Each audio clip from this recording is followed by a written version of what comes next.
about to hear a panel discussion that was recently recorded live. Regular listeners to this platform may find the dynamic of this show somewhat different than in our usual long-form interviews. For one, you'll of course be hearing several voices talking together in conversation, rather than an interview of a single guest. Also, there may be some differences in the sound quality, as the various participants are not using the same technologies to connect virtually to the event. But perhaps most notably, unlike with our podcasts, we are not doing any extensive post-production. So you may notice that the conversation has more of a free-flowing, organic feel, distinct from the more polished nature of our podcast interviews. We invite you to check out our website as well, where you can see the accompanying video of this panel discussion. And for those of you who may like to tune in live to our upcoming panels, where you can also ask questions directly to the guests, we invite you to check out our website or any of our social media feeds to learn more about our forthcoming programming. But for now, sit back and enjoy the interesting discussion that follows.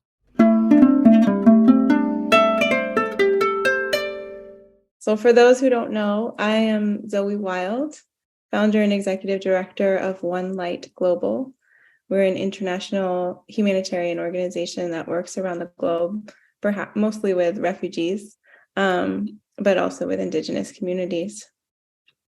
And we've partnered with Insight Myanmar to bring awareness to the crisis in Myanmar and to raise funds for humanitarian works within the country and for schools in Mizoram refugee camp. And many years ago, I lived in Myanmar, so this is an issue close to my heart. And everyone here is from Myanmar or has lived in Myanmar for a long time, much longer than I did. And our topic today was introduced by Theory, who was in our last panel, and is this topic of yearning for home and what it means to be far from our home and unable to return to our home. It's something I think everyone can relate to around the world in to some capacity. But when people are forced to leave their country, it enters into the psyche on a much deeper level. And we wanted to give space today for people to share their experience of what this really means. Joa, did you want to introduce yourself? Yeah, thank you so much for everyone who's here, and we'll be figuring out this live stream soon, so hopefully getting the link to go up on Facebook. But happy to have the people that are here now, and this is quite a powerful topic on the question of what it means, what home is, and what home means for different people, what the loss of home represents, and better understanding both on a personal level as well as overall in the country how these current times of what so many people have been going through, both in the last 2 years as well as for ethnic minorities from for many years before. And so these are the topics that we'll be delving into. We thank everyone who's joining us live, everyone who's going to be coming into this as we get started on this and other platforms, and everyone who's listening to this weeks or months after the fact, that through audio or video, for this will be shared for the archive. And with that, let's get going. Great. So we are live on YouTube. I put the link in the chat. And we'll figure out Facebook soon, hopefully. Our technical genius is not here today. We wanted to open today with a poem, a Chin poem called Kapi's Dentures. And we're going to have Simon read that because he speaks Chinle, and then Kotet will read the translation in English.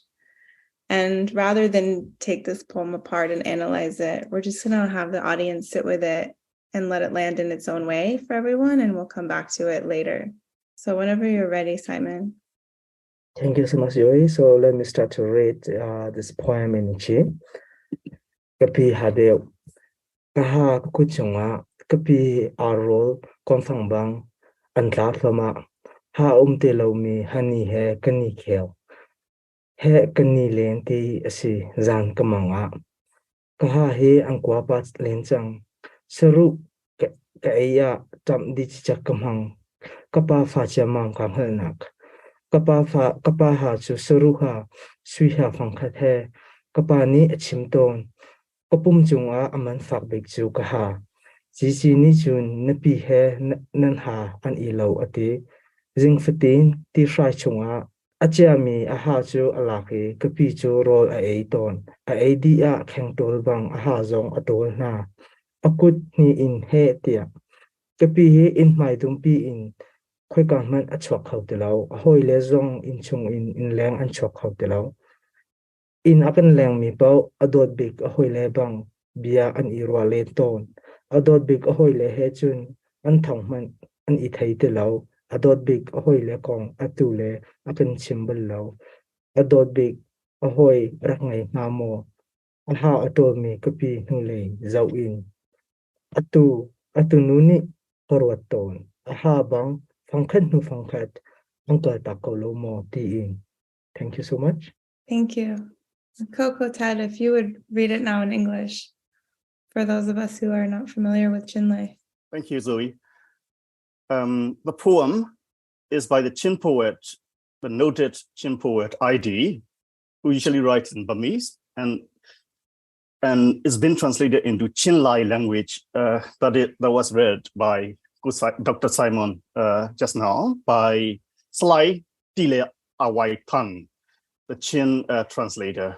So my version is going to be in English, translated from Burmese.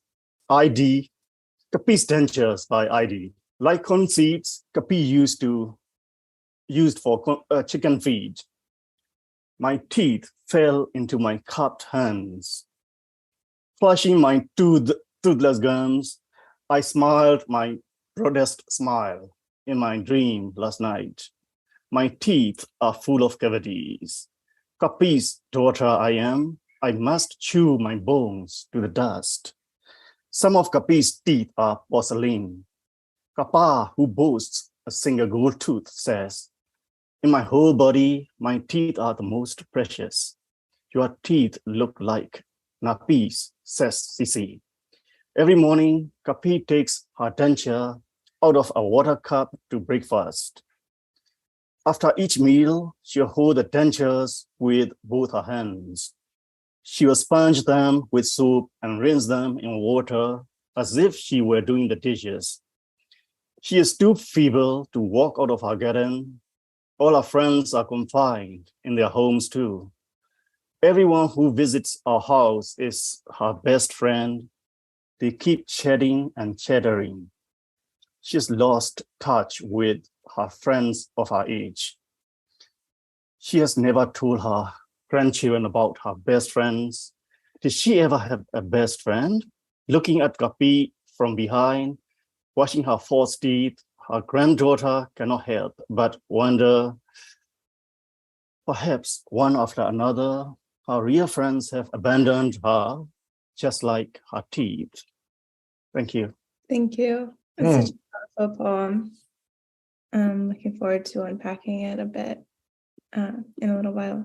Yeah, thank you for that. That's good to start out with some poetry and the original and English language to get our minds on this topic. And from there, let's learn a little bit about our different panelists. So I'd like to ask each panelist if you can give a short introduction, 1 or 2 minutes about yourself and your background and your biography before we all start sharing. So because Kokothet, because you just were sharing the poem, why don't we go first with you? If you could tell a little about yourself.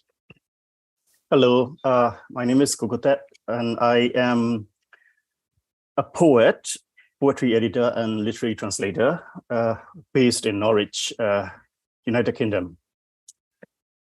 And yes, I've been a poet as long as I remember. And of course, I've done a lot of other things in my past reincarnations. But poetry has always been a mainstay for me. And I enjoy poetry. But these days, I am writing poetry full-time. And I've been writing poetry full-time for nearly 10 years, maybe more than 10 years. But anyway, yeah. And sometimes I also teach poetry. I give poetry workshops, literary translation workshops, and creative writing workshops, and so on. Yeah, that's it about me. Thank you. Thank you. Thank you. Wonderful. Let's go to Enetha next. Hello, everybody. Good evening. Good morning, and my colleagues and friends in Myanmar. My name is Enetha. My professional work is refugee resettlement caseworker. I work with the Refugee Resettlement Agency.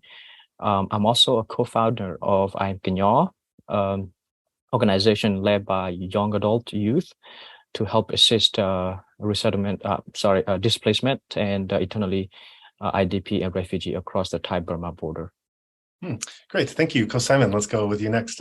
Thank you so much. And it's really great to see you all. And then I'm so honored to be here. And then my name is Simon. And then my background is I'm a medical doctor. And then I used to be working in the rural setting in Myanmar before coup. But then after the coup happened, then I am with my team and then working for our people in the way that we can for especially in the border course and of course in Chin State as well. And I'm from Chin. Thank you so much. Okay, thank you. Akari, to you. Hi, everyone. So glad to be here. Before the coup, I was just a young professional kind of working in private sector development in Myanmar. I was born and raised in Myanmar, although I have lived abroad for a few years, but I was always interested in supporting the development of my country. So I always came home and wanted to live in Myanmar. Since the coup, I've been working, I started working on coordinating CDM support groups and running my own CDM support group. And that slowly progressed to volunteering for different NUG projects in various capacities. And currently I am consulting for a nonprofit that trains activists in Myanmar virtually, and I am serving in the Ministry of International Cooperation under Dr. Sasa. And for all of our participants, there may be some listeners in the audience who don't know these acronyms.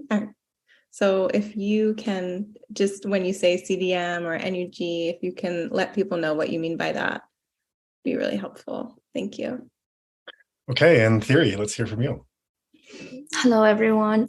My name is Theory, and my background is in research and media.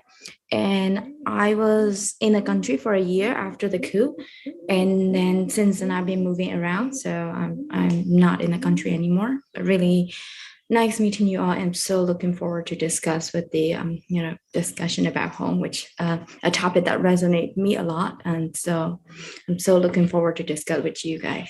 Thank you. Yeah, so let's stay with you, Theory, for a moment. With you referenced how this is a topic that means a lot to you. This is, and indeed, our second panel here was driven by something you said in our first panel, where you had an extended period of talking about how the loss of home and what that meant. And we all talked privately after that and realized we wanted to have a series of ongoing panels, and that for our next topic, this would be a very vibrant and powerful topic to spend an entire session on. And so to kick this panel off, I'd like to start with Theory and ask you, what is it about this topic that is so personal and so meaningful and so important to share on your side, and also to impart to those Burmese communities around the world, such as yourself, as well as those foreign communities, to better understand what you're going through? Thank you, Jor.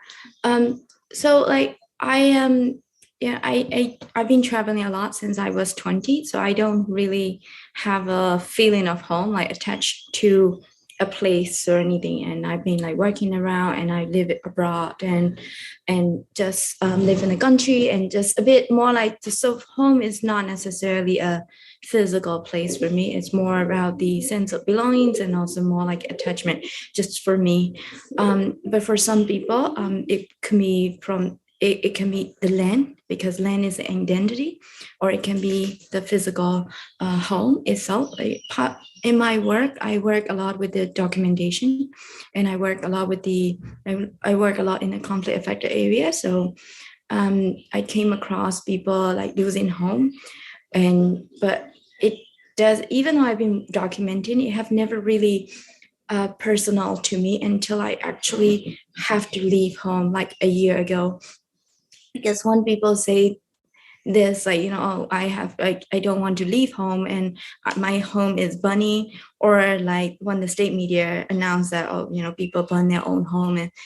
And to be honest, I didn't really have much of the personal attachment to it before, when people are talking about this. But after this coup, a lot of us have to leave home. Even though we are living in the same country, in the same town, we just cannot live at our home. So we just have to move around from different safe houses.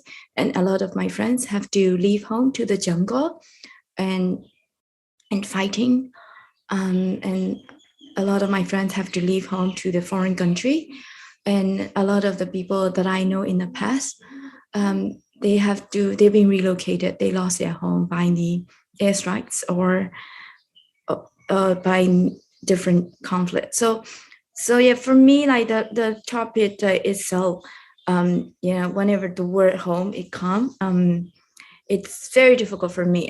I've been controlling now because this is just the beginning. But like whenever it's a home, it's really something that is a sense of belonging, and we want to go back. And a lot of my friends wanted to go back. Like every conversation that we have, and we are fighting, it's not because we just want to go home. And even people abroad who applying for the asylum status and everything, all they were saying is, in our conversation is all about home. We want to go home. And a lot of people continue to hold on to the Burmese citizenship, even though the country kicked us out, because we have that common goal that we want to go home.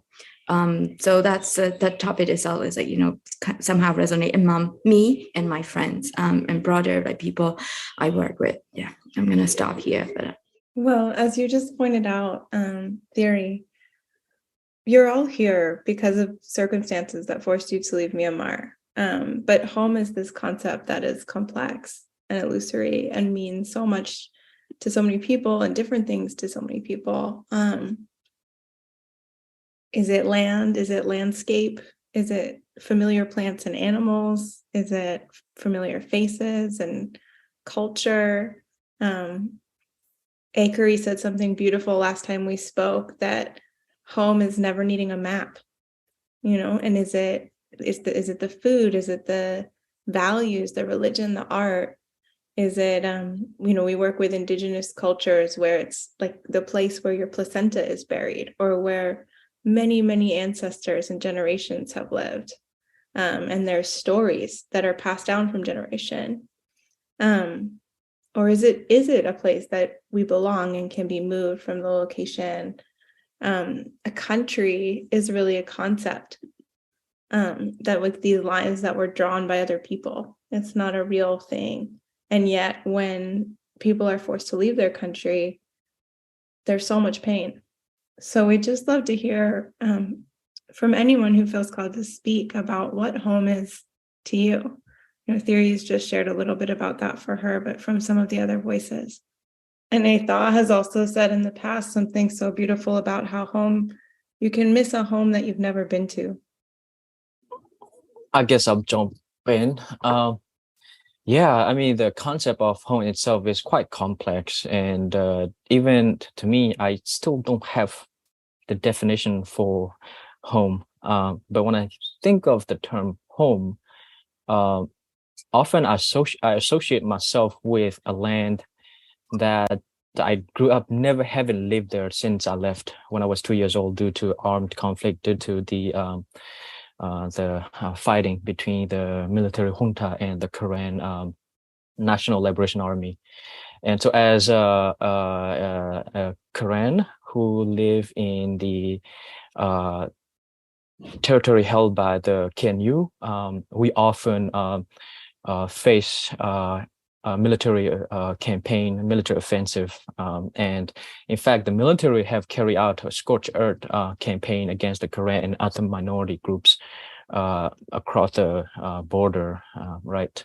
And so wars was a common things. And so when I was 2 years old, we have to flee to Thailand and have lived in Thailand for most of my childhood. And because we live in a refugee camp, there aren't enough. There are never enough about talking about food, talking about times, talking about things that I believe every children, woman, man have the rights to. For instance, basic food security. We don't have that. Basic health, basic utility. We don't have any of that. So certain times where would sitting on the kitchen table and mom would tell a story about, in Kothule, the current state, which we call Kothule, it means land without evil. In Kothule, if you want to eat these vegetables, you just go to the backyard and pick it up. If you wanted to go eat fish, you just go to the stream and harvest it from there. If you want to pick up fruits, you just walk a few meters from you and pick it up from the trees. And to me, that was truly like a heaven. And that's because we were in desperate situation. We were in refugee camp. So when I imagine home, I imagined the jungle, where theory say some folks flee from the urban city to the jungle. To me, the jungle, the mountain was my home. And that highly tied to the Quran. We call it Sekenyapo, the Quran identity. You may heard the Quran Kayin term from others, but to me, the truest identity of Kenyapo literally translate to children or descendant of simplicity or minimalistic, which is really interesting for like language perspective. You see, we call human people as the same as Quran Kayi, the term called Kenyapo. And so to me, that term is quite fascinating and how we live our life, especially the Quran folks that live across the Thai-Burma border, they call the Hill tribe in the Thailand side, right? And so, yeah, to me, when I think of home, I think about waking up super early in the morning, hearing bird chirping, a rooster, and pigs and chickens and whatnot. And to me, home is a place where we got full of natures and also a place where I don't have to explain the language that I speak, the customer that I practice. For instance, when a guest come to our house, our responsibility is to treat them with a full stomach. And that's something that I don't have to explain to others, right? And when I go to someone's place, that is something that is expected, right? And so, yeah, things that I don't have to explain to others about my language, where I came from, the customer that I practice, so that's to me a concept of home. And still, I can explore this concept called home, and I still don't have the full answer to it. Yeah. Thank you so much. That reminds me of something in one of Kokotet's poems, or something he wrote in an essay about home is not only where we belong, but where we're visible. Yes. First off, I'd like to comment on what Thierry said earlier about exile, right? Salman Rushdie, the famous Indian writer, Salman Rushdie, wrote that exile is the dream of return. So, yeah. And I've seen in the UK, many Burmese exiles who have been in exile since the 1960s, since the 60s, and they told me we are here for like every 5 years. We have to renew our dream of return. We keep renewing that. We don't really want to. We keep telling ourselves we don't want to remain in the UK, but we are stuck in the UK since the 60s. So I think exile is really a dream of return, and many people in practice are unable to return home, right? That's one thing I like to add. And another thing about the concept of home, one Joa asked me about the what I have in mind about home. I emailed him an extract from my forthcoming essay, which I can read. For me, home as a territory, as property or land, home as a place where one's placenta was buried, home within the parameters of religion, identity, or sovereignty, home as space where one is not only comfortable but visible, home as a place of family and friends, home for one's favorite food and flavors, home as terra firma or body of water in which one wants to be buried, and most importantly, home as a nation no matter how I define home, I realize that after an absence far too long, not necessarily in exile, that's another question, I'm not an exile, home remains elusive and illusory for me. So what is home to me is, for a poet, language is home. I write in Burmese and English, and Burmese is my home language, and English is my second home language. So yes, that's what I want to say about home. And as for the notion of exile, I think no one can exile anyone from language, right? That's right, though. In the US, the government tries to obliterate languages just for that reason. Can you speak a little bit more to this difference you see? You said you're not an exile. Yeah, okay. I don't consider myself an exile. I already returned to Myanmar several times. I lived in Sagai. In 2017, Sagai, the city of Sagai, not the rural area of Sagai. I lived there 2017 and 2018. So I do not consider myself an exile, because exile, the word exile denotes activism and political activism and opposition against a regime. So I am not a campaigner. I'm not an activist. I'm just a poet. So I'm not an exile in that sense. Yes. Well, that may lead us to acutely. I think everyone was answering what home means to them. Yes. Strangely enough, it's the topic of discussion, but it's the thing that I really can't put my finger on what home means to me. I mean, I miss the land. And Coco, that was just mentioning that he doesn't feel like an exile because he was not involved in political opposition to the government. And so I thought you might have a different perspective from your own experience. I think maybe we've lost you again. Hello? Sorry, I just came back. So for me, I think home is just a bit about just the land and all the common sites. And since acutly's cutting out a lot, let's go to someone else and we'll come back to you, acutly. Joa, did you have a next question? Yeah, I'd like to ask Simon the next question. And when we're on this topic of looking at home, and for some people, the last 2 years, for the Burma community especially, the last 2 years have really developed an acute loss of home and the familiar area. And yet for ethnic people, this is something that they've seen the devastation and loss of home and the uncertainty of being able to claim home due to the incursions of the Burmese military, the Tamada.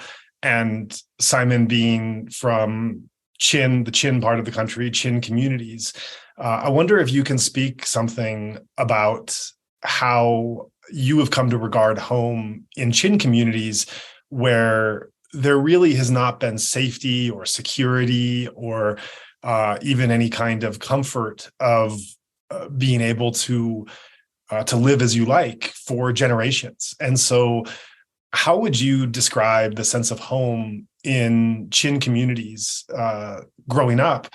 And from your own perspective, the home, the sense of home that was created in those native communities, and then how was that sense of home threatened or damaged by the military presence?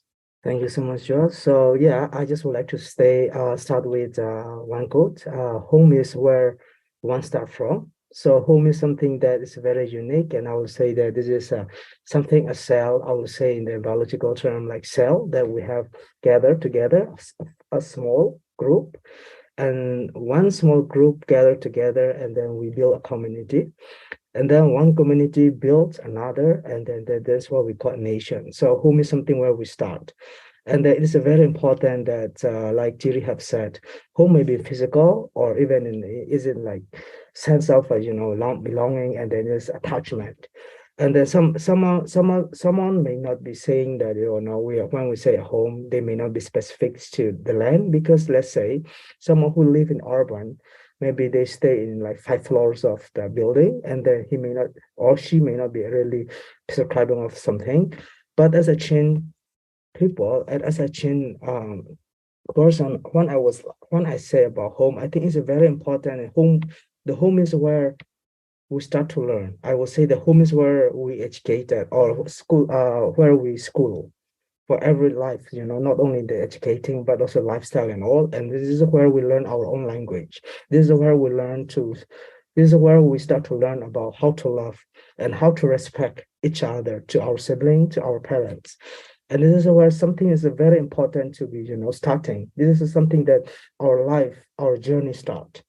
I hope in this world, I think in some point, we all may have a home that we start our life. Our life started, I would say that. So in Chin, for way back of 70 years, like what we have saying, that the languages are very important in the literature, because this is where our identity is. If I'm going to say that I'm Chin, then surely people can ask me, what language do you speak? And then they will say that, I will say, I speak this language. And they will ask, do you have any literature for that? So this is something that very common questions that people will ask me if I say about my identity. But in Chin State, after, independence from British, and then coming to this Myanmar, when the Union Burma is fall, and then especially after military, this Nawin, from the era of Nawin, the Chin people, we are not able to practice our own literature, our own language. We have our people, we went to the school, but in the school, we don't have right to, have our own language, our own literature. This is a burden from national, through the government. I would say that this is like a very strategic plan to eradicate our language. But we Chin people start to learn our literatures and then our language throughout the Sunday school from religion perspective. And then Chin states were very peaceful, and it's a mountain. And then we have a huge forest. And then our daily life used to be like all our farmer, they will go every morning, they woke up, they went to, their own farm, and then bringing all firewood and coming back. It used to be very peaceful, and it's a very natural way that we used to live. But after 2021, there's a coup happened. None of us, that all the security and all the safety that we used to hold and all the peaceful mind that we have, like a blink of eyes, we lost. And now we are really afraid even to go to forest, because if something happened in or landmine, or if there's some, if there's some fight between happen, how can it happen? So everyone become anxiety. And then even Chin is a very mountainous, and then this is the military also have, strategically have abandoned, and we don't have proper transportations and communication until 2016. Before, most of the place in Chin State, we have to travel by foot. And then I would say Chin State where I think even, it's larger than the world, I would say, because the world from Myanmar, if we would like to travel to US, maybe it will going to take time for hours, not a day. It's like 7 hours, 8 hours, 10 hours, something like that. But in Chin State, we need to travel at least 7 days to walk one-to-one, because we don't have proper transportation. So I just would like to end that. The home that I would say that the home is where we start. And the home is where we start to learn our society, cultures, socials, and then all the religions. This is something that's very important to maintain. And then I think this is something we can say maybe it can be physical, but also it's like emotionally that attachment that I would say. Thank you. Thank you for that, Simon. And to follow up, when we're looking at this loss of home about that has taken place since the coup, one of the things that this panel has been doing, both this panel and the previous panel, has been to, as well as some of our overall efforts, has been to try to fundraise and to bring in funds to be able to support these refugee schools and projects that are happening in Mizoram. And this is something interesting to look at and to better understand, but this is also very sadly and tragically the need to have to provide a sense of education and familiarity to all of these Chin children who have now lost their home and are just the sense of education is not just a purpose of being able to give schooling, which is of course important, but it also has the added benefit of familiarity, of routine, of community, of something like that. And so I think this is a really good chance to follow up with you and check in and learn more about what's been happening in these camps that you've been supporting and overseeing. What is the situation with these thousands of Chin refugees and Chin children especially that have completely lost their home? And what are you seeing in the camps? What are you seeing about the loss of home there? And perhaps you can describe something about the education program and project as well that this fundraising is going towards.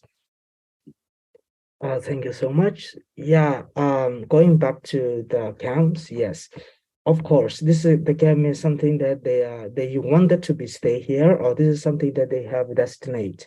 Of course not. This is something temporary, and then I will call it again. They exile here just for temporary safety, and then the people in the Mizoram, the Chin people, none of us would like to stay here for forever. But of course, if it ever we have a good chance that we all want to go back to our own home and our own place and settle back there. But currently, this has become a very challenge. And then when we come to India, we don't it's not like, this is not like traveling, it's not like shifting one place to another place. This is something that we run for our safety. Because of that, we don't bring any belonging to us. We come here with a zero. But when we arrive to here in the border, and then the people realize that, as I have said a while ago, even way back in Myanmar, we are not allowed to study or allowed to learn our own literature in the school, government setting. So we used to set up our own way of adapting and a way of learning for our own literature, and to keep it up that. The sense when we come here also, we feel that we need that to do something for our children. And then our children are so lost here. And then, of course, we, Mizo and the Chin, we are, speaking of historically, we are brother. And then most of our language are similar. Our dresses are similar. Even our foods are kind of similar. But in terms of culture, we are belonging to Myanmar and they belong to India. In that sense, we have a kind of a little bit, difference of this culture, but then our children have to adapt for that as well. And in some point, they have a language barrier. And then now what we have done is that we try to, talk with each of stakeholder or community leader or host leader in that particular area. And then last two years, we have shared the school with them, but not in the exact, but we extend with the bamboo and the using of this tarpaulin. And then our children, our kids, they don't have a table where they can sit. They don't have a desk where they can write. Just imagine a 5-year-old kid sitting on the floor. That is, we don't have any, even we don't have, how do you call this? Just the floor, I mean the ground, literally in the ground, sitting on there. And then they are just start to learning to write on their tight, just sitting without any help, support for written. That's become very challenging for them. But another way to say that they don't want to give up, even though they are very young guys, just 5 years old, but they sense that how this military are brutal, how this military are rude, they don't want to give up. So even though they don't complain at all, they just come, who are supposed to be, playing, but they were very minded and they come to school. And then all the teachers are CDM, CDM means Civil Disobedience Movement, who joined in this revolution, and they are teacher. They come here, and the teachers start to teach them, and then we are using Myanmar syllabus, but also some little bit of Indian side because we are in India, in Mizoram. And then also we are trying to, make sure that they also they should not be forgetting of Burmese. So we also put especially for one Burmese class, and the rest will be English and our own language. But there are many challenges out there. As I said, the parents have no income. They themselves become victim and then a refugee. Zero income, and then supporting of their kid is not easy. And then the board, of course, refugee board, they are just there just to support them, but they don't also have any income or any source of funding.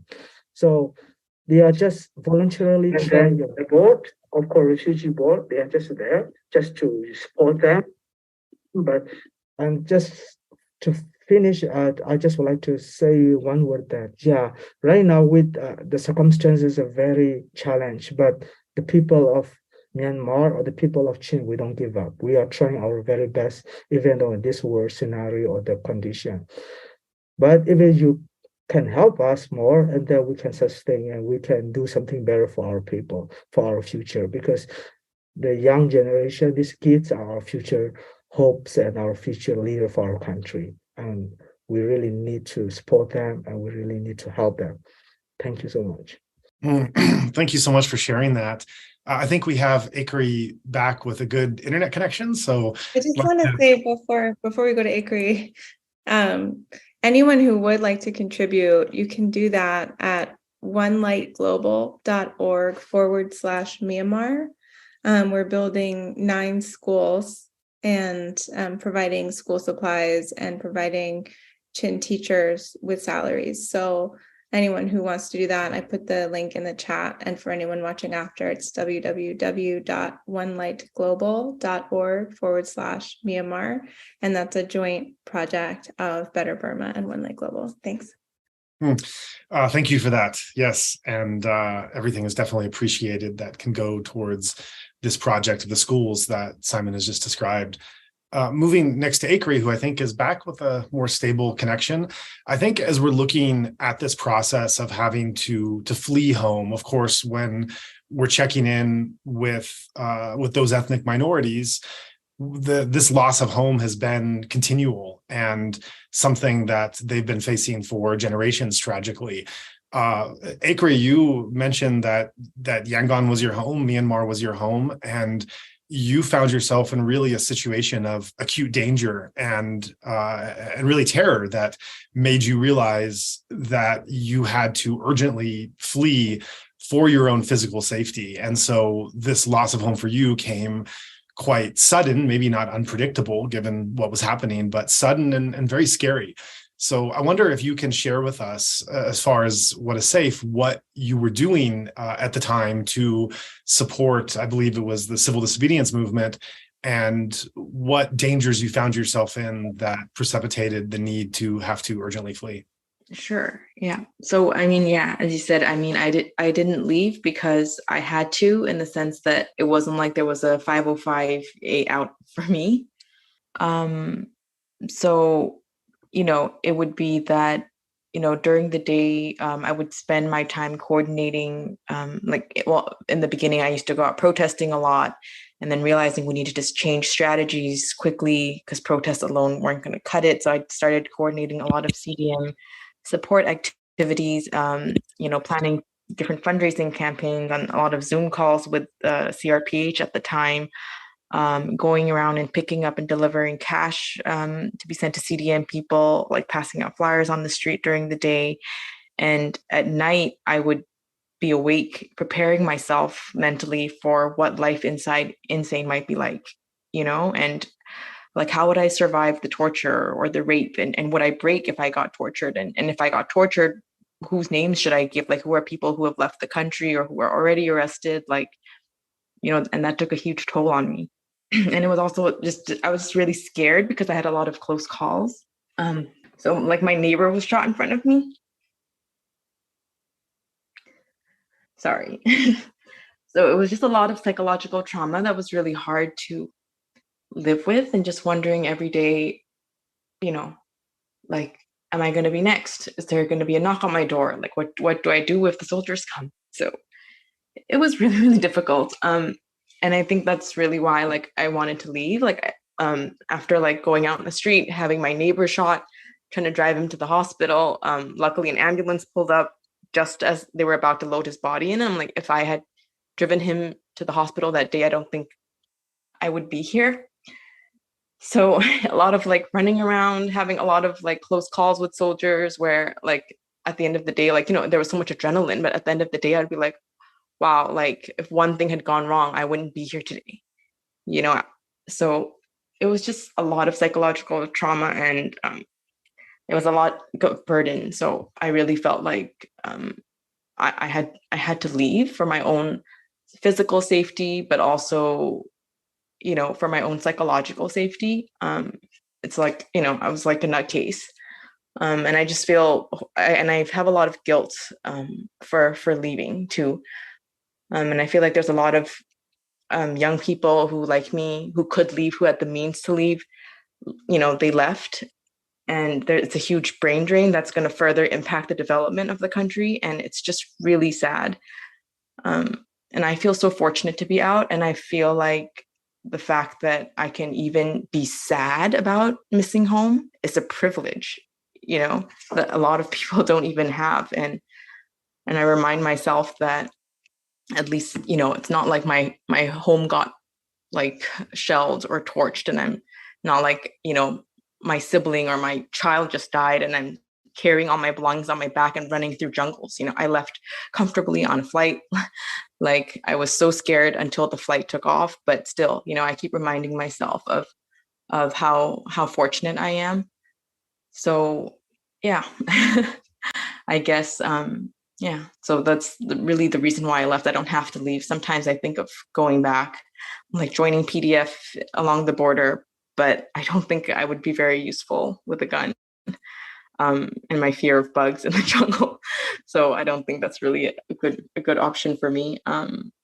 So yeah. Right. And as you had to flee out of this urgent sense of danger, I wonder if you can also share here something you shared before this meeting when we were all getting together and talking. You were, and this also relates to what Kokothet was saying about these generations of exiles, and that you had mentioned something about the 88 generation having to resettle outside of the country, what they thought was temporarily, as they look to come back in. And I wonder if you can take off from there and share your reflection on that.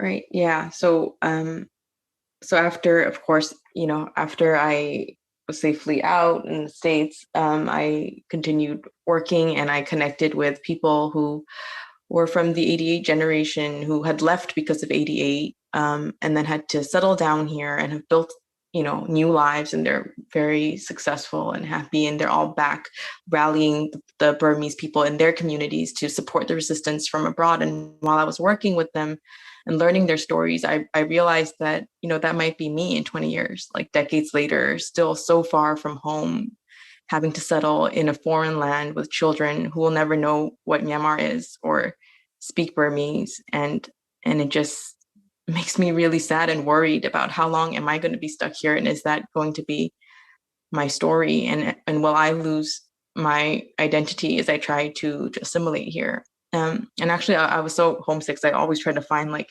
Burmese restaurants or Burmese grocery store. And I met a Rohingya man who was there, and he's been away for more than a decade. This is, you know, long before the coup, and was telling him how sorry I was for the persecution that they've faced. And he told me, he's like, no matter how many great curries I make, no matter how many great curries I get to eat here, I still miss home, you know, and I could barely stop myself from crying.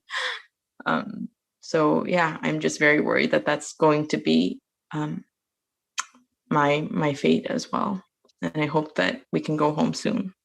As you speak, Ikri, it's really, it's like in my mind, I'm just flashing over and over so many different people that I've met in the last 7 years and 8 years at One Light, from Syria, from South Sudan, from Ethiopia, from all over the world, and how this similar ache. And I'm curious if this experience, how it's impacted your view of the global refugee crisis. And if anyone can answer that, but I agree if you had a sense, if there was a change, if there was some feeling of that was different, having now experienced it yourself. Yeah, I think that it's similar to what Theory said, in that, well, she was working directly with people who've lost their homes, but usually you hear about it, and you obviously, I sympathize with them, and I'm wondering, I can't imagine the conditions that would make them leave. But now, having experienced it firsthand, like all those doubts about, because sometimes I did have doubts, like maybe you don't need to be, you didn't need to leave, but you just left because you thought that life was better elsewhere, and it's actually, that there are people who are in far worse situations or whatever. I did honestly have some doubts, but I think now, experiencing firsthand, I definitely sympathize, empathize a lot more. And yeah, I guess that's really, really how it's changed for me, is that I've walked a mile in their shoes, so to speak. And I just, I understand that longing for home, that they're not here just because they want to be, but maybe because they have to be, and then we all want to go home at some point. Yeah. When I was in Serbia working with refugees living in a train station, I mentioned this to you before, someone wrote on the wall, "No one leaves home unless home is the mouth of a shark." I'm curious if Kokotet or Enetha, having been, in a sense, refugees, or I know we're not using the word exile, but having been away from home for so much longer than some of these others, if you have some words for them. Well, I wrote a poem called A Survival Guide for Exiles, right? So it might be quite useful for many of us. I mean, first off, I would like to clarify, Zoe, that when she said that I do not oppose the government, it's not the government. I oppose tyranny in all form, right? So as a poet, I oppose the junta, the Burmese junta, and I oppose the tyranny. I oppose tyranny in all form, and I think there is tyranny in the resistance as well, and there's tyranny within me as well. So I oppose all kind of tyranny. So that's one thing that I just want to make it clear, right? So I'm in opposition against tyranny of all sort. That's one thing. Another thing is the notion of identity as home is a very complex question for me. Thiri was saying earlier, she started traveling around 20, and then there's no attachment to place, for her as home. For me, it's even more complicated because I was born in Rangoon, but my parents moved around a lot. So I was raised in Shan State. So my most important years, I was in Shan State. So I was a Burma in Shan State. And when I returned, and then university years, when I returned to Yangon, I was a Shan in Burma region, right? So my identity is complex. So home as identity for me is unclear as well. This is why I can sympathize with people who have a ground to hold on to, which is very nice. For me, there's no ground to hold on to as identity. But anyway, about exile, I would like to just read this Survival Guide for Exiles, one of the poems that will be published in Daedalus channel. A survival guide for exiles. For the sake of your health, get the hell out of bed first thing in the morning before tuning into news and gossip from your homeland. Don't collect anything you cannot carry with you. Be prepared for a life on the move.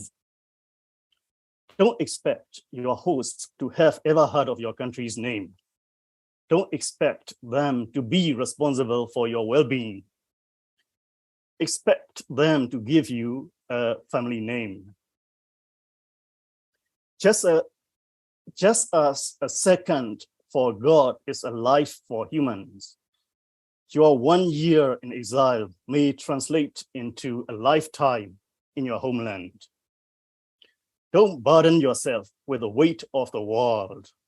For some people, exile means business. War and pandemic mean business.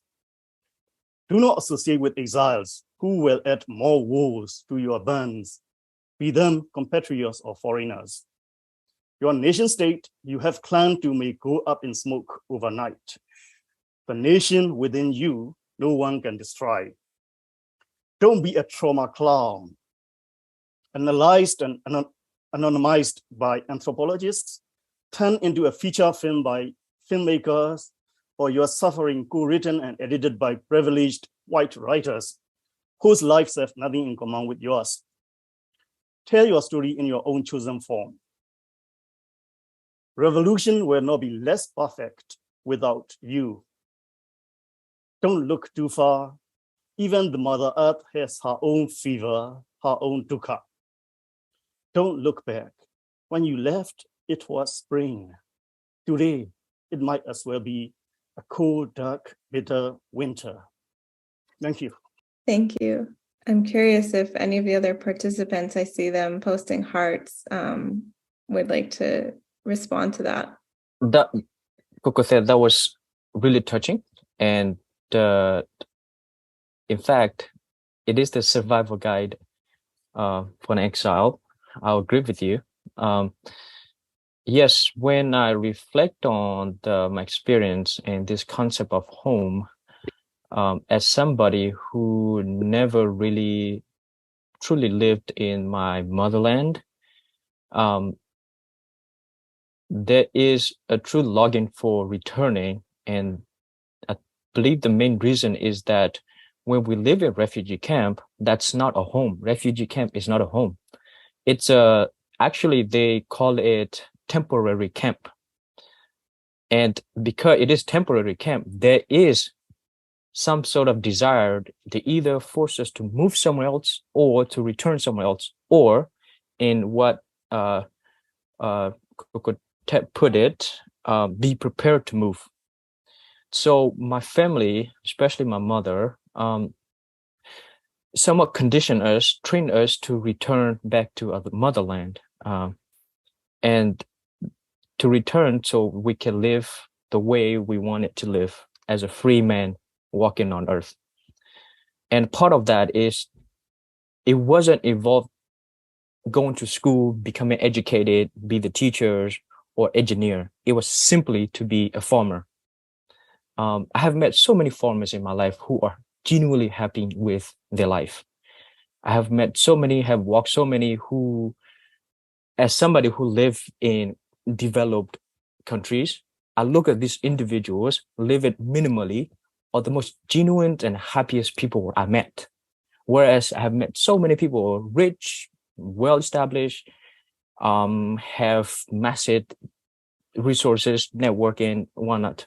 Or I see that person is not as happy as the person I met, as the farmer that I met in the current state. I've been to Shan State or in Pathain. All these folks are genuinely happy just to be a farmer. So to me, having been in a refugee camp was the concept of home, was simply be a farmer and to live, to care for my family and to care for my mom when she gets older, my dad.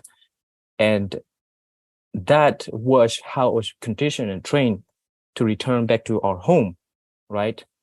Coming to the United States was never part of the calculations, was never part of the preparing process. It happened all of a sudden where we weren't prepared to come to the United States, right? But because we have no options, returning back to our motherland is not a safe alternative. In fact, going back to there may contribute to the ever conflict that continue to exacerbate today by those that take out arms and go out because of vengeance or wanted to quote unquote pay back for what their perpetrator have done to them. And so in my case, when coming to the United States, number one was not part of the intended goals, but moving to here, we weren't prepared for it. But yes, we have to make this place our home because we have no other alternative. And so when I came to here, there was a new hope for something else that open to me, my family, that was never granted or given to us prior to move to here. And as refugees, you do not have any rights as human being. You cannot practice your political ideologies. You cannot practice your freedom of speech. There are certain things that as a human being, you have basic rights that you do not have living in a refugee camp. And so for me, when I came to the United States, the longer I live here, the more I love to return home. And I think that's contributed to my intellectual curiosity of minimalism, simplicity, and especially in a global world where we're facing extreme environment, right, due to human actions that contribute to the destructions of the early place we call home. And then when I reflect on the current identity, and especially those that live in the jungles or the mountains, they live very minimally and they are happy with it. And that itself, the more I learned about the world and how things are moving around, the more I want to be and to live amongst those that live in the mountains, that practice simplicity, minimalism, and also live day to day where they rely on the earth. They depend on the earth and the soil every day. And and when Dr. Simon was mentioning that we have to walk everywhere we go, and to me that was another concept of home, where we do not rely on modern transportation, right? What we have on our body is what is given to us is that is what is granted to us, and we utilize that to the most capacity. And to me, that's a healthy concept of home, where we rely very little on modern technology, but on those ourselves, our community, and the animals that we rear. And to me, that concept, I long for it, I yearn for it, and I want to return to that. If I cannot return because I'm not considered a citizen of that state, I'll make it happen here in this place and try to live to the best of my capacity, taught and showed by those that live the other world where I used to call home. Yeah, I just want to add on Coco that poem, and I think it's very beautiful. All his poems are, and especially the Guide to Exile. First of all, I also don't consider myself as an exile, because, like Akri said, like we chose to leave home. It's not that we have. In a way, yeah, it's indirectly forcing us out of home, because if it is a normal situation, we don't need to leave. But not necessarily. It's more like I still have a choice. I get on the plane, and I had a choice not to leave the country, and I still have a choice to still go back, because I still have a passport. I still have, I have a means to go back, but I just don't know if it is safe enough to go back. So it's it's a privilege for us, like Ikri was saying, then we are talking about this now because we are still alive and we still have home that we can go back to, and we still have a sense of belonging. We have a community or identity, whatever the home is. Like we have been defining home into different ways. And if we take Gogoda's definition of home, like language, we still speak Burmese. So home is not missing there. It's still there. It's with us. We have been carrying home with us. So about the survive of, living as an exile and everything. So I don't consider myself as an exile, but also I consider everything as a temporary for now, because I've been talking to my friends yesterday. I don't take the name of my friends who are my Burmese friends who are abroad, when they give me their phone numbers, I don't put it in my phone as with the name, because in my mind, it doesn't come into realization that, oh, this will be forever. It just, it's just for temporary, and they're going to change the number. We're going to go back to the country, and we're going to just be doing that. So it's, and also whenever we're saying home, like, it's in a way that we romanticize, like, okay, all the great place, all the beautiful, da da da da da da. But actually, I come from Yangon. It's not that beautiful. It's not. It's a crappy little town, city. Actually, the YMBS, the buses would go into different directions, and I even make jokes that we have million ways to dine in Myanmar with because of the warfare, because of the the raining season, when the power, the electric wires into the flood, and then you can get electric shock, or like you can die from that too much chemical things, like chemical fruits and everything, and the food quality is not that good. And like the street food that we were talking about, food, I love them, but they're not really hygienic. But like that's part of it. When we say home, like when I don't want to be like, oh, the home is just so great, we want to go back. Actually, no, it's not that great, but we just like to go back to that. At least for me, I just like to go back to that little crappy, not little, like crappy, busy Yangon, where a lot of things, rats are running around.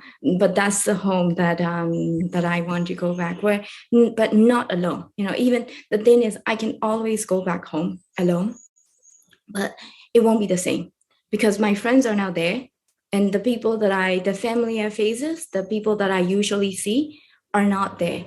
So when I mean going home, I really want to go home, but not alone, because the celebration or whatever, just the happiness, or it's not just to be alone, because now I'm free, at least in different way, and I'm safe, but it's not just for me alone, because I want to do it together. So in terms of the home, in my sense, it's also that includes a sense of togetherness. We want to do it together. Maybe home is not the past. Maybe we don't need to return to the home in the past. Maybe we have different definition. We're from different background, all of us. We've been defining home into a different way. And also, I think this is a time. Maybe home is the future that we want to build, because this is a time we can include, like, especially like diaspora. When we talk about home, we want to go back to the land and something. Some diaspora may not be part of this. So we really want diaspora. I really want diaspora also to redefine home. And we want, maybe this is a place we redefine home. Maybe home may not be physical place, may not be a belonging, may not be a language, may not be an identity. It may be something. So it's very interesting to learn all of the things. But my point is this there's a chance. I don't really, I miss home, like the physical home, but at the same time, I don't quite miss home, because everywhere I go, I make home. And in a way, I have a community, I make friends. And so I barely feel lonely. Yeah, of course, I miss food and everything, but I can manage it. I can manage it well. So yeah, I like Kokota said, I really agree that we're not the tragic, I don't remember the exact word, like we're not the trauma puppet and something. And that's not how I want people. I keep saying that's not how I want our friends abroad to remember us. We are living, and we are talking about home and something, not to being seen as some kind of victim who are missing home and who needs to go home and help them and little human being. That's not the point. The point is more about that we determine to go home with our own effort, but we want people to understand. And also, like I've been also telling other people, either inside the country or outside, we have a lot of us has a survival guilt. And I really like Coco that words, just the end of the poem. So which is very similar to what I usually told my friends, like, hey, the world will go on with or without you, with or without us. We are nobody, but it is better because of you, because of your existence. So, we are gonna go home, everyone, all of us, maybe physical home or sense of belongings or whatever. It's maybe the future that we need to build. That's what I want to say. I also just would like to add a little bit more, please. So, yeah, today we are missing home, and then, as we all have said, this is not something that we wanted. This is something that we have chosen. It's like I feel like giving of example that the home is something we call a family. We have our own parents, father, mother, and then brother and sibling. We're supposed to be harmony, and we should supposed to be respecting each other, and then building that small society to become very good. So the environment, whether good or bad, this is the choice of the family. And if the father get always drunk and always beating to the mother, I don't think that family will become a very sweet family. That is not something where we will all want to live.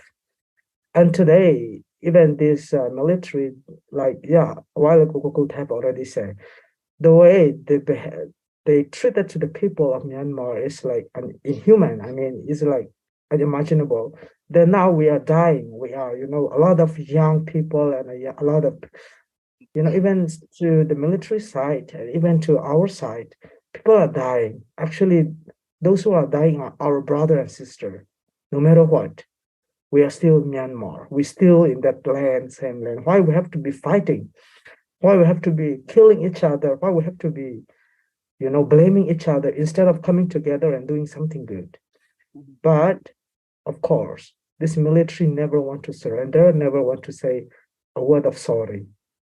This is the harsh things that we are facing right now. And then, Thierry have said, we wanted to go home, but selfishly, not just myself for safety, maybe. If we wanted to go alone, maybe if we do some favor or doing something to the favor of the military, then maybe we may able to go right now safely because they will be letting us to enter. But the things why we don't want to go, because we are not safe. Why? The military will always oppose whoever say something not good to them. They want to be calm. They always say, even, they are being brainwashed that they are the savior. I mean, they are like the savior of Myanmar since ever. It was not really true, actually. And then they have to identify, and they have to now understand that they are no longer needed by Myanmar people, the people of Myanmar. We don't need them. We don't like them. It's like even a parent, maybe the father have authority to say something to the children.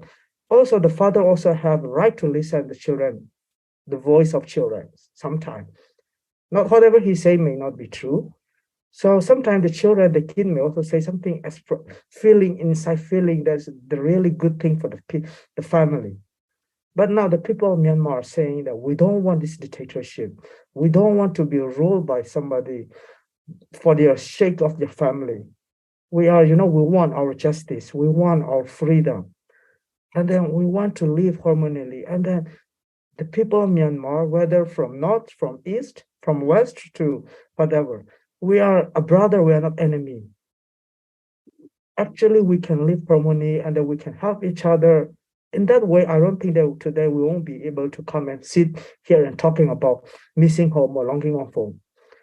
Because why we're saying this? Because if the Myanmar were safe, if our hometown were safe, then I don't think that we won't miss home. Because if we miss, we may go home anytime, as long as we will, as long as we want to go home. But today, even though we wanted to go home so much, but we have no choice to return.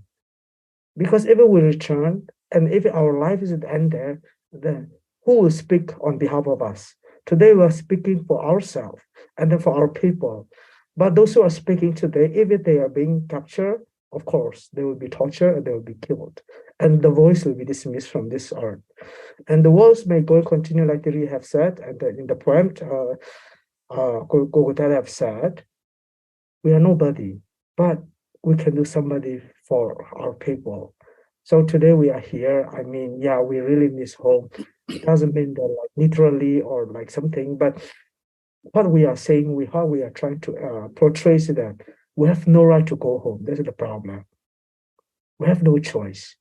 The military didn't give us any choice. So we need to come together and then find solutions, and then so that we all can go home one day and then celebrate the victory and then practice our right, full right, and our freedom, I think. Well, thank you so much. Wow, Simon, thank you for sharing that. As you've all been talking, I'm remembering my time in Myanmar. I lived there from 2006 to 2008. It changed my life because there's this very unique culture and taste and flavor to Myanmar. The experience of being there was so different from anything that I'd experienced in my travels and life prior to that. And when I think of it, I'm thinking of the sun and the smells and the people and the kindness and the way of being. And those tiny chairs in Yangon.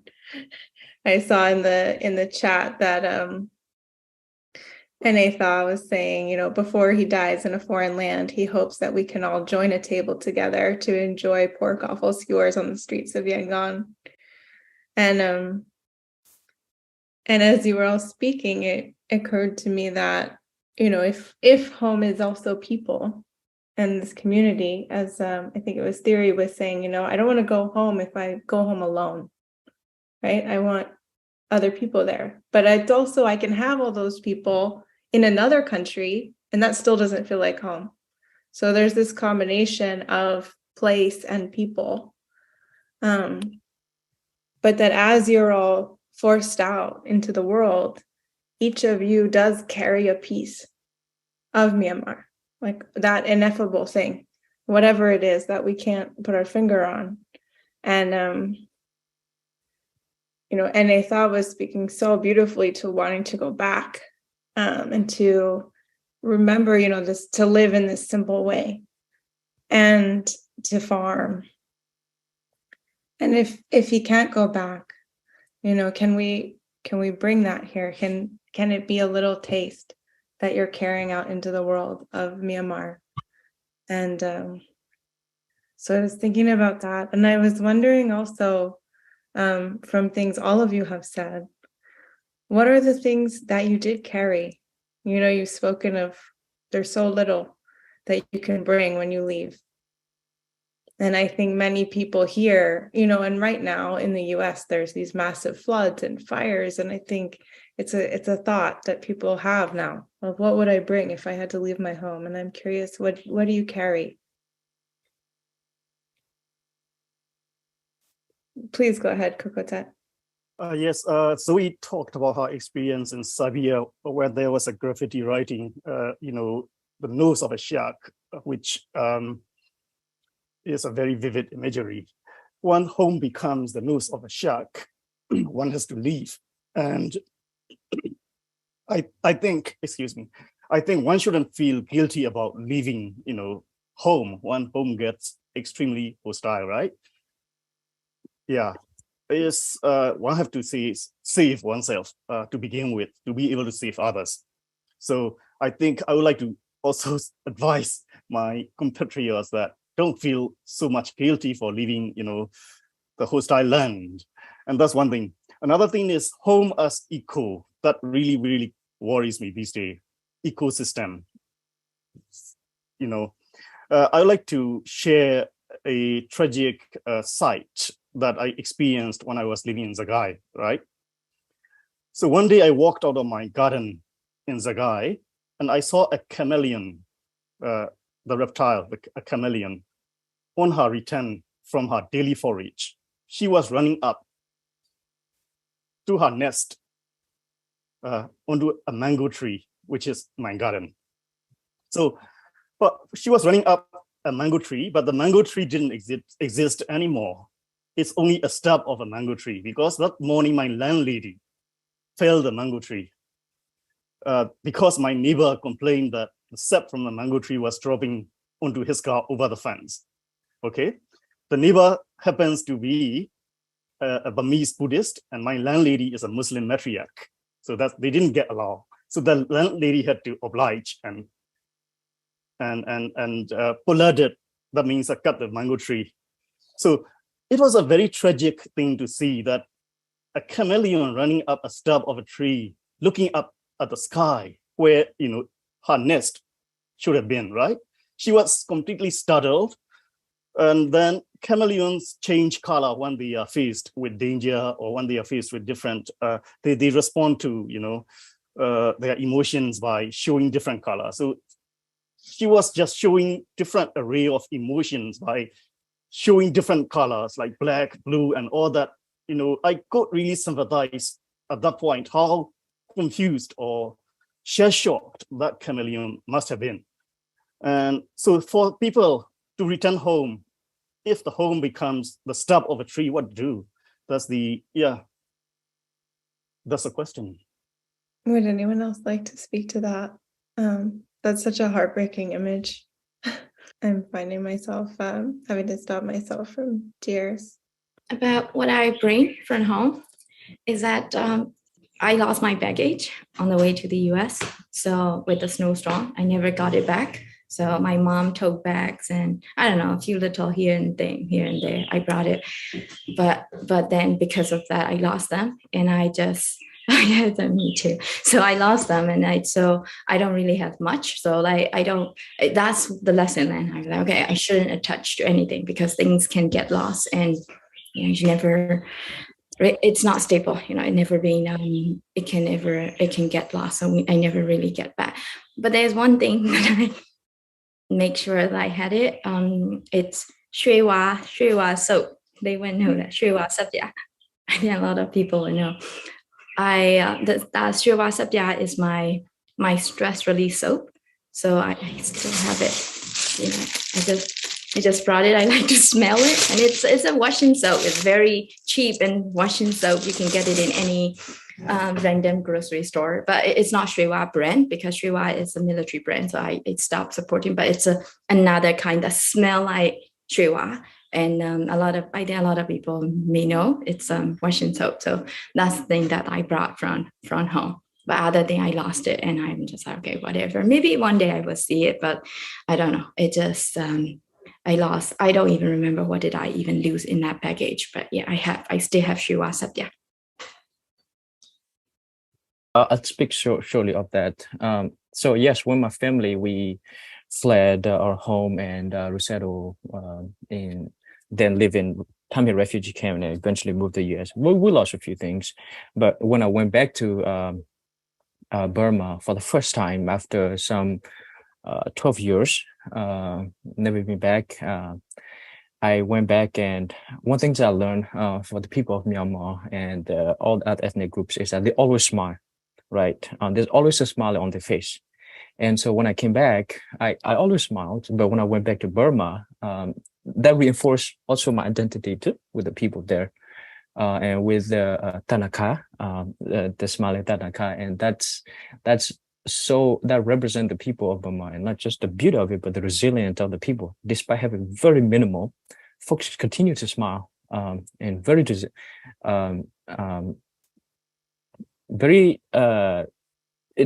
that's something that they continue. That's something that ingrained in my mind when I came back. And so when I came back, I know I told myself that I will continue to smile for you. Even though I have all that I need here, the folks that I walk across the street, even on the street, many of who are homeless. I don't know why, but the image that stick in my head, ingrained in my head strongly, is that smile of women, children looking up to me and smiling. And there's that. Secondly, when I went back there, I saw there were slingshot that were sold on the street market. And as a Korean and somebody who live in the refugee camp, slingshot is an essential tool that we use to hunt birds and whatnot. I bought a slingshot and the rubber band because I couldn't find those in the US. The rubber band that they have in the US isn't that good. So I brought those two things. And last but not least, the people of Myanmar are very gracious people, and they give whenever they have. And that's one thing that I committed myself whenever I came back here. I'm continuing to carry that and give it more and more. And if you don't remember, not too long ago, Burma was rated as the most number one in the world for giving to others. And so that's something that we don't think about, but it tells us a lot about us as a people of this great nation. Thank you. I know that Akri has been in and out on internet trying to get in. I just want to check in and see if she happens to be online at this moment. Akri, are you there? Yes, I'm here now. Yeah. Would you like to share anything? Sorry, I missed the question though, but I heard everyone's responses. Is it what you brought with you? You can pick up whatever question or response you'd like, given what you heard. I guess when I think back to what I brought with me, I don't know. I was kind of in shock and trying to get the first flight out I could before everything shut down. So I don't think, I can't even remember, I think it was a bunch of useless stuff like some clothes and board game, my important documents, just the practical stuff. But I think the most important thing I brought with me was my sister who didn't want to leave and who wanted to stay. And I don't know, she thought she could fight or something. So that's the most important thing that I dragged out of the country with me and fought tooth and nail to bring here. Right. And Akri, now that we have you online, another follow-up question. When people have been sharing what reminds them of home, feelings, culture, people, smiles, smells, sights, sounds, objects, etc., what does home represent to you? How do you, or what is it that stands out that is most acutely missed when you think about what home was then, which is hard to recreate now and which you really long for? I think that there's the smell of Yangon. I don't know, like whenever you fly back and you land and you go into the airport, there's just the smell of Yangon, and for some reason I really miss that. And of course I miss those really crazy and noisy downtown streets with all the street food and all this chaos and activity going on this life out on the streets. So living where I am in the middle of nowhere, where, as you can see, my internet doesn't work, I really miss that, and it feels really, really lonely with that, without that. And I just miss the smell of, the roads during monsoon, and I even miss, like, the villages up north in Kachin State, in Yajina, in Budao, where I stayed for just very short stretches of time.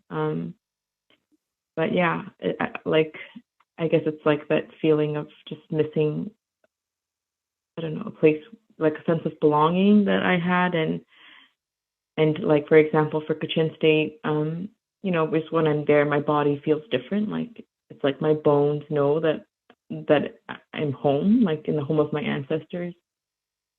Perhaps it's generational memories that are just embedded into me. I'm not sure. For the people that know that Myanmar is 80 or 90% Buddhist, and I know many are. There's also many Christians and Muslims, but the majority of people are Buddhist, and I think a few people on this call have that background. What would you say to those who ask you how you reconcile the Buddhist philosophy of non-attachment and letting go with this very real lived experience of loss? Is it helpful? Is it not helpful? Does it just make you feel worse?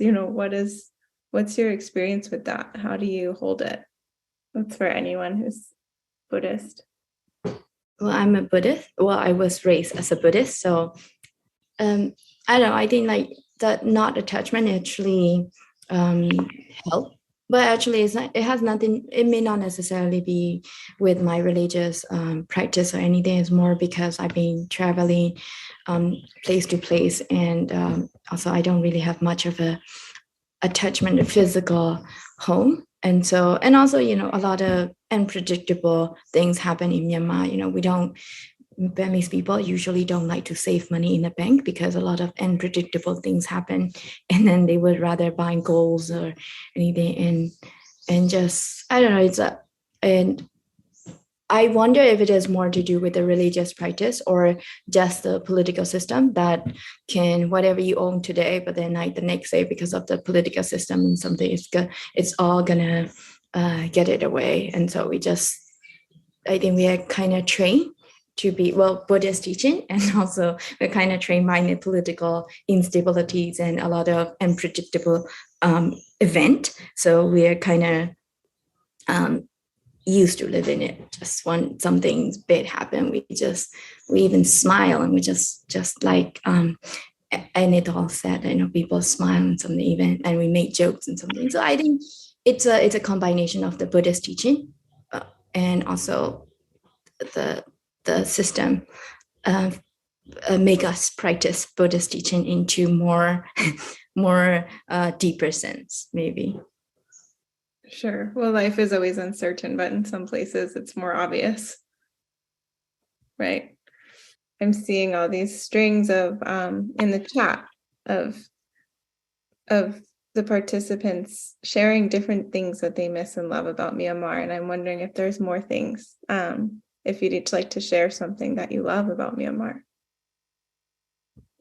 Yes, if I may, I'd like to comment on smiles of Burma or other ethnic groups in Myanmar. I returned to Yangon the first time was in 2012, after I left the country in 1997. Okay, many of you were not born then, I think. So after more than 15, 16 years, I returned to Yangon in 2012, in the beginning of the transition. And the first thing I noticed was people were smiling less than when I left the country. And I talked about that to one of my friends in Yangon who was remaining there all the time. And I say, why don't people smile anymore as much as I used to know them? And he said, it's a good observation, but he wouldn't know because he was living there all the time. But I noticed that, and my realization is that even in a place like Yangon, people are under tremendous pressure. They have to, make a living under tremendous pressure with the daily grind and poverty and all that. So people are actually smiling less. They still do smile, but I would say smiles are hard to come by these days. Yeah.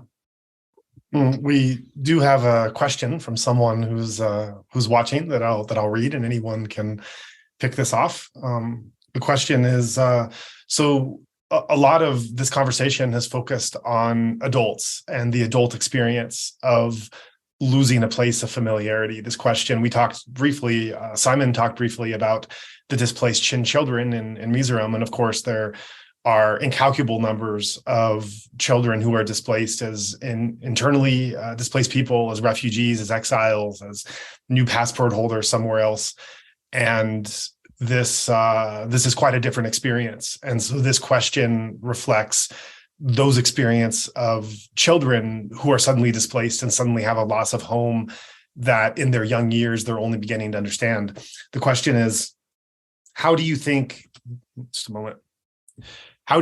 being displaced and resettling in tough situations will have an impact on Burmese children? Will this teach them to become more resilient or have a negative impact on them mentally as they continue to develop? So I invite any speaker who wants to address that or take that as a jumping off point to talking to looking not just from the adult's perspective, but shifting to looking at the displaced children's perspective as well, and what that means on a wider sense as a country and society at this time. I'm wondering if Anetha, do you have some experience of that since you work with resettlement here in the US? Yes, of course. This is also, I can also answer this from a personal experience as well, as somebody who grew up and in a refugee camp, then essentially moved to the United States through refugee program as a young boy, early teenage actually. Yes, there is, you prior to moving to here, the current people, especially those lived in ethnic territory held areas, continue to experience language. What's the term? Somebody mentioned earlier about continue to have a system that wants to remove your native language out of education system, right? And so the Korean language are not taught in public school, even in the some in the Korean KNU territory, and that is because fear of repercussions, ramification of teaching the language Korean. And so a lot of language are being taught within religious institutions like the Bible school or Bible church, right? Whereas in public school, it can't be taught because of a restriction. And when you lose a language, you lose access to your history, you lose access to your ancestor knowledge and wisdom. And so even myself, growing up in that refugee camp for 10 years, go to school using the Korean language. When we came to the United States, have go through a simulation program. As the moment you step outside of your door, that's when you begin using the common language, the English, right? And so for personal experience, I slowly lose my native language. In even speaking to the concept and terms that I learned in the here in the US, my parents never taught me. I never learned in my native language. So even if I want to express certain ideas and concepts to my parents, I'm not able to do that. So that caused a communication deficiency, communication issue and barriers, right? And because of this, there are things that we learn here growing up that we're not able to communicate it to our elders in our communities. Even the content as simple as say, I love you, right? Things that we don't say in our native language. And so that is something that I began to observe that becoming a concern for, especially for the elders who children, first, second generation are not speaking the native language. And you see how, here in the United States, it's the melting pot, right? And so it's a perfect recipe for losing your mother tongue and in the process, losing your language, then eventually losing your mother identity, your history, your background, right? And so this is a common concern and a common fear for a lot of elders. And here in my community, here in the Korean community, we have children that have grown up here that able to communicate with their friends in English, but when they want to communicate with their parents, they're not able to do that. So that causes barrier, frustrations, and as a result, it can create even like family issues. So that's one of the main observations that I have seen is that language, right, it becoming a concern to all our other parents. And there are so many psychological issues that I'm going to give the table to our compatriot here. I just would like to also share a little bit more about the perspective from the children. So, yeah, I think it's a very hard to say, and it's a very complex, more than what we think, because just a young boy, let's say that just 5 years old boy, he used to be playing with his neighbor every day, and they go to school, then meeting, in that very peaceful environment. Is a blink of eyes, it turned into a crisis. And then, my family, I also have to evacuate them to here, the safe place. And then I talk to them, and then it seems okay, but I know sooner or later gonna happen something. So we just have to lock our house, just lock the door, and then, bringing of nothing. And then coming to refugee camps in here, the border. And then I don't want to say about many kids, but just experience from my sibling. My youngest brother is just 7 years old.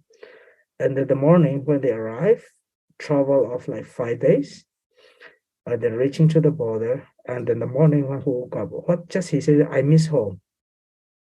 Because here all the people he sees become suddenly different than what he used to see in the back home. And then here it's become very saturated. People are coming together and then, very saturating of in little camps. And then even some people talk different language, some kids, so even they are hard to communicate. In that moment, I feel that they will have how hardship they're going to go through as a kid because they don't know how to express it. And then these people are playboy, they really love to play in a young boy. But now they wanted to play, but they don't know how to talk to the people beside them because they have different language. And then it's become, I don't know how to say, it's really hard for them. And then he kept on saying that I miss home. And I miss my friends, the friends of the neighbor he used to play in the day before yesterday that they came. And now he don't see anymore. In that way that, it's become very much impact to the children.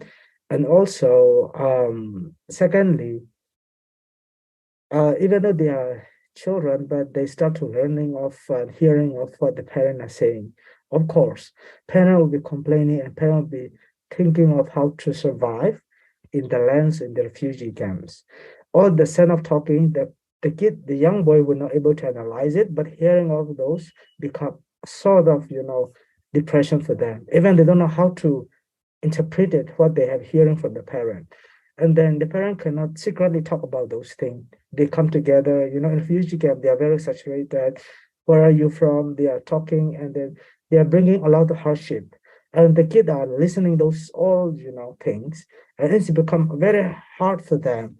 So I feel that if there any ways there, I think this will be very strong also in the future that the people of us, I mean the Myanmar, we have to be really, resettlement and rehabilitation for this mental health to our the kids. I think it's a very powerful things. And then also, lastly, I would like to say is that is why I think the education is very powerful tool for remedy for the children.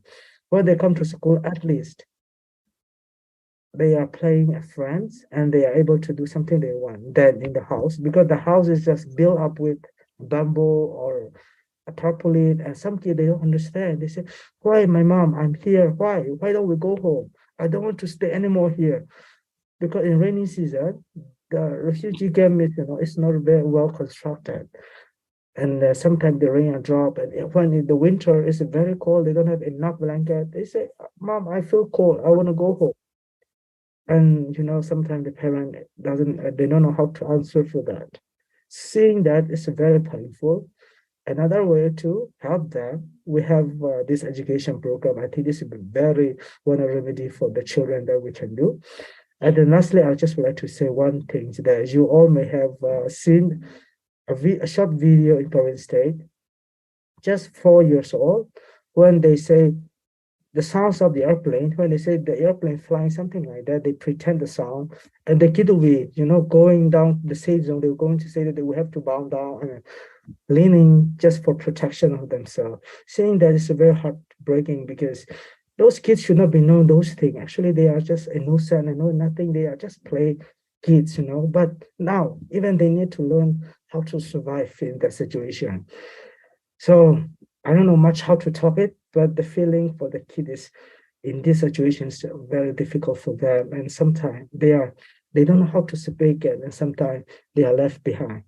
Actually, they are the one who more suffer than adult, because at least we know how to analyze it. For them, they don't know how to analyze it, but those all become some feeling in it for them, in some portions about the abandon for them. So I don't know even how to express it. That's all I would like to say. Thank you. Thank you. We're coming to the end of our time together today. I know we could go on for hours on this topic. And just thank you, Simon, for sharing that. As humans, we all have a right to a secure sense of place. And especially as children, I think it can be so unsettling. If we don't know where we belong, if we don't feel safe, if we don't have a place that we can be ourselves without having to explain ourselves, or where we know that our people are and food that we can digest and, We are animals, and animals have a place. They have plants that work for them and food that they eat. And there's a part of me that wants to tell you all to hang on as tight as you can, because for so many of us, that's been lost forever, for our ancestry. However, even just, I'm second generation in America, but even my grandparents were refugees. But even so, though so short, I don't know the place of my people, the places and the environments and the scents and the smells and the languages. And so I think so many of us in the world with this great migration become rootless. And there's a beauty to that when we can find connection and home in ourselves, and when we can share more with each other. And, with the diaspora, we learn more about our unity as humans. But there's also a great loss. And this loss of connection with land, which contributes to our disconnection from the ecosystem and from the planet that keeps us all alive, and that's home for all of us. So thank you all for sharing today from your hearts. I know it takes a lot of courage to touch into the pain of this loss and the hope for return. And I hope that sharing these feelings has helped to ease the burden, at least for a short time and in some ways. Again, for anyone who would like to for anyone who'd like to find out more about any of these speakers, most of them have done podcasts with Joa on Insight Myanmar, and you can find that on their website, which is insightmyanmar.org. And if you'd like to contribute to the schools where Simon is working, you can go to onelightglobal.org/Myanmar. And I know Joa's dream is to do these panels, I think twice a month. So we will be returning. Joa, was there anything else you'd like to say? I would just like to really thank the people on this panel. This was for the amount of time I've spent in Myanmar, for the amount of hours I've logged having podcast conversations, for how much I've personally been involved since the revolution for the past 2 years. This was really eye-opening to me. I learned some things that were expressed at such a depth. I mean, I get emotional saying this. It was this was really powerful stuff you guys shared, and it really it taught me about the depths of the burden that you're carrying.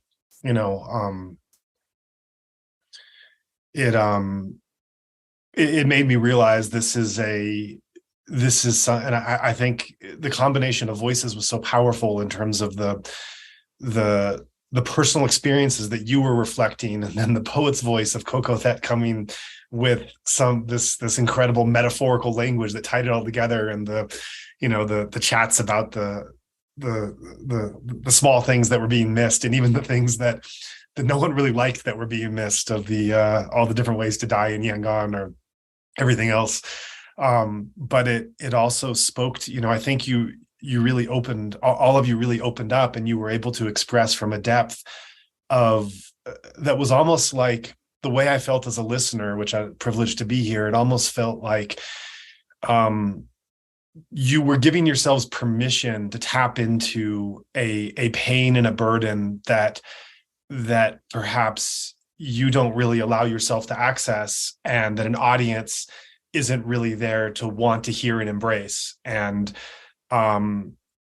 beyond, and I think that it was the combination of the poems that Coco Thet was reading and the personal experiences that you were sharing that really gave that indication of the depth of this pain, the weight of this burden, which I thought I knew. I thought I understood that on some level, but the depth of which you were able to share really opened me up and showed me really how much you're carrying and how much you're holding, and that you gave yourself permission through the the duration of this conversation to be able to share more and deeper and just that incalculable loss. And then the fact that this loss comes from the form of an aggressor, of a violent and cruel aggressor that you've had to learn to live with while resisting, so that you don't, and to resist the aggressor in such a way that you don't become that aggressor yourself.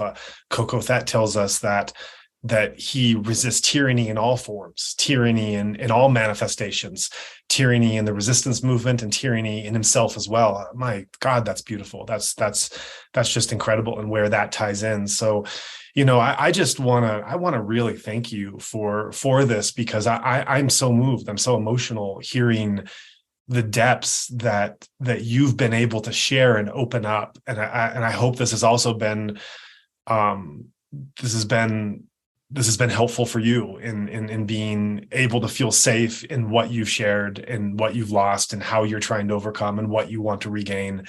And this will live on in podcast form and YouTube form and social media form. People will be listening to this that are not live, and they'll be able to access it. So I just wanted to share from my own side just how deeply I was affected in ways that I was not necessarily anticipating. As someone who had heard so much and been involved so much already, this was another depth. And with that, I as we close, if any panelists would like to say a final word or thought, then please do so. And if not, perhaps we can. Coco Thet? Yes, thank you, Joa and Zoe. When Zoe said loss of connection with the land, I was thinking an ecosystem. I was thinking about climate refugees who may have lost their land for good, right? So for them, diaspora may be forever home. That's just my conclusive remark. Thank you. Coco, that I was thinking if perhaps you could end with your poem, Ode to O. Would you be willing to read that? You're muted.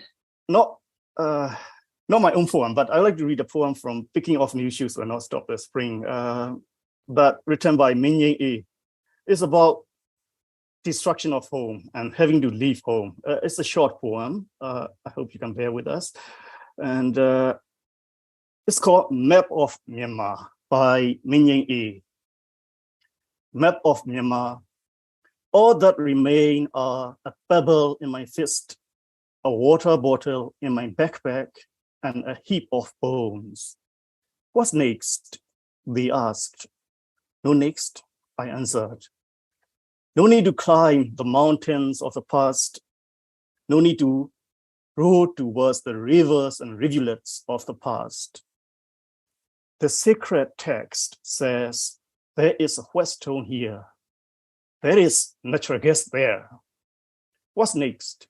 They asked. No next, I answer. For a clue, I will leave this poem so you can work out the depth and the breadth of the country. Thank you. Thank you. We'll send out the poems and the links to the various participants' projects and websites very soon. Thank you all for being with us here this evening. It's been an honor.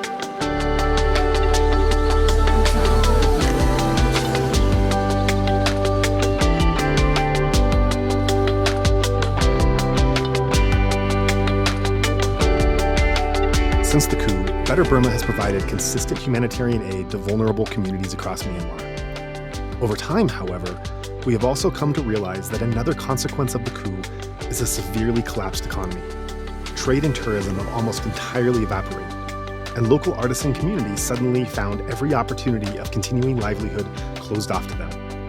To help support those artisan communities, Better Burma now brings items direct from their workshop into your home. These lovely pieces from a far corner of the world will not only light up your room or make a lovely gift for a loved one, but they'll also help dozens of artisans create sustainable businesses and livelihoods. Part of each purchase will also go towards our ongoing nonprofit mission. To see these beautiful crafts, visit alokacrafts.com. That's Aloka, A-L-O-K-A, crafts, C-R-A-F-T-S, one word, alokacrafts.com. Of course, as is your preference, you can also consider making a donation through our normal channels. If you would like to join in our mission to support those in Myanmar who are being impacted by the military coup, we welcome your contribution in any form, currency, or transfer method. Your donation will go on to support a wide range of humanitarian and media missions, aiding those local communities who need it most. Donations are directed to such causes as the Civil Disobedience Movement, CDM, families of deceased victims, internally displaced person IDP camps, food for impoverished communities, military defection campaigns, undercover journalists, refugee camps, monasteries and nunneries, education initiatives, the purchasing of protective equipment and medical supplies, COVID relief, and more. We also make sure that our donation fund supports a diverse range of religious and ethnic groups across the country. We invite you to visit our website to learn more about past projects, as well as upcoming needs. You can give a general donation or earmark your contribution to a specific activity or project you would like to support, perhaps even something you heard about in this very episode. All of this humanitarian work is carried out by our nonprofit mission, Better Burma. Any donation you give on our Insight Myanmar website is directed towards this fund.